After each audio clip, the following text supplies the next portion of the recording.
রাধে রাধে বন্ধুরা, গোপাল লীলা কথায় তোমাদের অনেক অনেক স্বাগত এবং তোমাদের ঝুলন যাত্রার প্রীতি শুভেচ্ছা।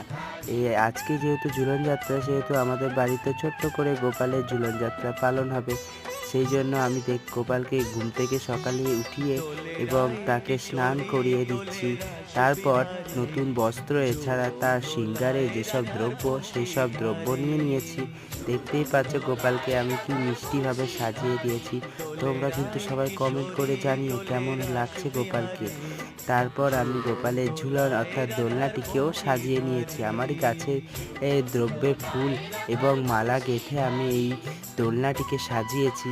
যেহেতু আমি তেমন কিছু করতে পারিনি, তাই অল্পের মধ্যেই দোলনাটিকে সাজিয়ে গোপালের অধিষ্ঠান করিয়েছি। তোমরা আমাকে কিন্তু জানিও কেমন হয়েছে গোপালের এই দোলনা ঝুলন রূপী। এবং তারপর আমি গোপালকে দোলনা দিয়ে ঝুলন যাত্রা শুভারম্ভ করলাম।